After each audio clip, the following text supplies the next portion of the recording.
Hey, I'm Rob, and this video is my entry for the 2023 Gatton CNC Christmas Challenge. To start this year's video, I'm going to go back to last year's entry. Last year's entry was really special, not because it came out great, which it did, but because my wife really liked it. Long ago, I gave up trying to impress my wife with my CNC projects. I've done hundreds of items over the years, and I feel like the 5-year-old going to his mommy, Mommy, look at this. She appreciates what I do, she knows I love it, so she supports this crazy hobby of mine. Anyway, back to last year's project. I did a myrtle wood serving tray with Christmas gnomes using 7 different epoxy pours.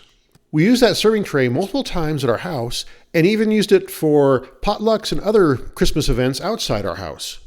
It didn't hurt that multiple people commented how much they really liked it. So what complements a serving tray? Matching drink coasters, of course. The serving tray and the drink coasters are made from the same piece of myrtle wood. The coaster is much thinner, so I could split it in half and get 6 coasters out of a very small piece of wood. There might be some out there who are thinking, you made coasters for a contest? And you might be right, but this is a 2-sided epoxy pour with custom base. Plus, this is something that we will use every year on Christmas, and it complements something we already have. I'm in VCarve Pro, which I use to design my projects, and I will quickly show how I set this up in that. You can see each coaster here. There's an outside edge and an inside edge that actually be cut out. And we have a color for each color we're going to pour in the epoxy. So there's the red and the white and green. I have 3 colors for this side of the coaster. And then we'll flip it over. Let's undo these. Go to the other side, the 2-sided project. And we'll have actually 2 colors here. I broke it in 2 separate tool paths for this. The Merry Christmas it was going to be a gold with, I tried to blacken a little bit with some black, a little darker gold, and it came out more black with gold streaks, which it still looks great. And then of course, silver for the star. You can see I broke the tool paths out. There's a gold tool path and a silver tool path. Let's go on out to the machine and see how we carved this and then poured the epoxy. The first step in the CNC process is to skim a pocket a little bigger than the coaster will actually be. I want a nice flat surface to work with. Next, I'm going to mix up some clear epoxy. It's a 2-part process. I use the scale to get everything measured out to get the right weights. After that, I'll pour it on top of the coasters and rub it in. 2 reasons I'm doing this. First of all, when I use the color epoxy, I don't want it to bleed into the wood and give some bad colors. And second of all, the epoxy will soak into the wood and make it much harder. So when I use the bit carving fine detail out of that, it won't chip away as much. It holds together better, and I'll get a much better design in the end. After letting the clear epoxy cure overnight, I carve the pockets that will be for the red epoxy pour. I used a Downtown Jenny 30-degree downcut V-bit and then an 1/8" end mill to clear out the middle parts. Once I was done with the carving, I lightly sanded the edges to get rid of any fuzzies. It's very delicate, so I had to be very, very careful.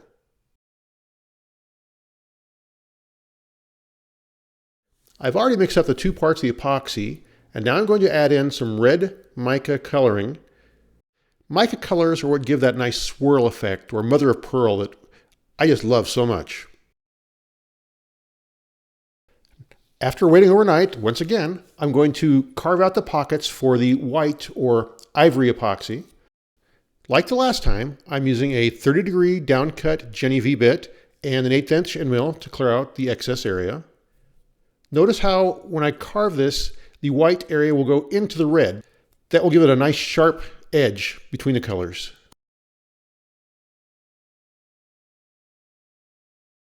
And a little more delicate sanding and using the wire brush to get all the dust out of the nooks and crannies. Off camera, I mixed up some epoxy and added the ivory mica coloring. I'm going to drop it in all the holes, the pockets we carved previously. And once that is all done, I'm going to use a toothpick to go around all the edges. Air bubbles love to hide those little tight corners of the pocket, so if I use the toothpick to do that, it gets rid of a lot of bubbles and gives a better finish in the end. Every 15 minutes, I come out and check on it, use the heat gun to pop any bubbles there are, and once it starts getting a little bit thick, I'll use a toothpick again, but this time I'm adding the swirl effect. I'm not trying to pop bubbles, I'm trying to get that nice swirl for the beard and other areas that I want that mother of pearl effect. Once again, I let it cure overnight before I can start the next step. If you haven't noticed, there's a lot of wait till the next day in this video. There's 2 clear coats, 1 for each side, then 3 colors on this side and 2 more colors on the other side. So that's 7 days of epoxy work by itself. Epoxy work comes out great, but it is very time consuming. Again, I'm using a downtown 30-degree V-bit for this. Since there's only a little bit, I didn't use a clearing 1/8" end mill like last time, so it's all the 30-degree bit doing this work. If you haven't noticed already, there's a lot of repetition in epoxy work, the same steps over and over again. So I'll not spend time talking about sanding and getting the toothpick to clean out areas. Here I am pouring the green epoxy into those areas. Only a little bit of green goes into this one. At this point, all the epoxy has been poured on this side. It's time to skim off and see what's underneath. It's always a scary but exciting time because you really don't know what it's going to look like until you skim this off. Happily, it came out very nice. I'm going to zoom through the process for doing the back side of the coasters because it's pretty much identical to the front side, and this video could get really long really easy. On a quick note about doing 2-side projects, I broke one of my own cardinal rules on doing this. I use alignment pins that I can use so I can flip it over and know the exact same spot on the front and back. The alignment pins I did were the same shape when you flip it over, and it caused quite a bit of confusion to me. When I was cutting things out, a couple times I had it wrong, but thank goodness I was watching this close because I knew I had myself confused on this process. And luckily I caught everything before I actually cut into the coasters and messed things up. It did make it a very nervous time when I cut this out and I first flipped it over to see if it matched up exactly right. And here I am pouring the gold and black mixed color epoxy. The text is very tight. I use the toothpick a lot to clean out any excess and to try to get rid of any bubbles in there. There are so many tight spaces in there, it really could cause problems if you're not really careful. And another day later, after everything is cured, I'm cutting the pocket for the Star of Bethlehem, the Christmas star. Because the pockets for the text and the Christmas star don't actually touch, if I would have been very careful, I could have done both at once and just making sure that the epoxies don't mix together. I could have saved 1 day on that, but better safe than sorry. If I can screw things up, I usually do. And now for the final epoxy pour of the project. After, I think it was 7 I said before, 7 pours, I am done pouring epoxy. And again, it's time to skim off that top layer and see how it looks below. As I mentioned before, you put a lot of time into these things and you don't know really how good it comes out until you skim this off. It's that much worse on a 2-sided project because I could have the first side perfect and then make some bonehead mistake and it doesn't turn out right.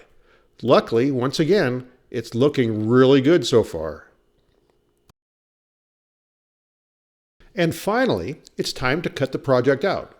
I'm using the original Jenny 1/4" compression bit. And I'm using tabs on these to hold them in place. We don't want these coming loose and after all this work, them getting chewed up when they come off the spoil board. Now that the coasters are done on the CNC machine, it's time to build the base for the coasters. I had a really nice piece of scrap wood cherry laying around that I thought would be great for this project. There's 3 basic steps to cutting out the shape for this. The first would be roughing. I'm hogging out the excess where the coasters will actually sit in the piece of cherry wood. Then I will do 3D work to cut the actual shape inside there, and then I'll do the same basic 3D work again, but raise it up so it shows off the coasters when they're sitting in the coaster itself. It'll make more sense when I show you that later.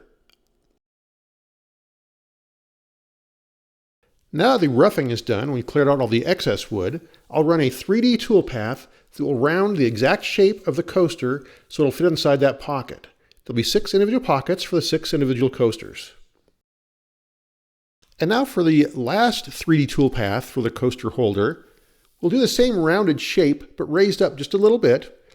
This will help to display the picture or the text on the coaster when it's being displayed.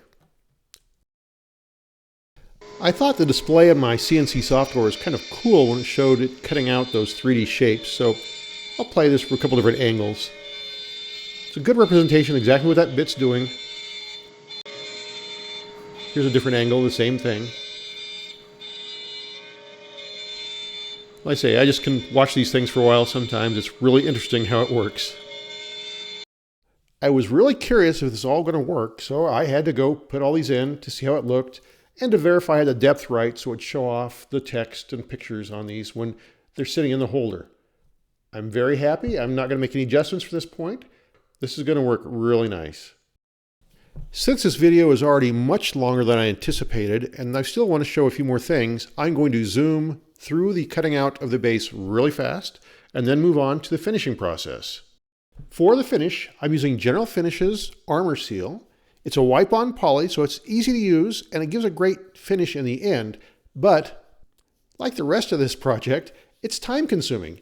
It takes 7-8 layers to get the finish I really want, and you have to let it dry between layers. Plus it's 2 sides, so it's 16 layers we're talking about now.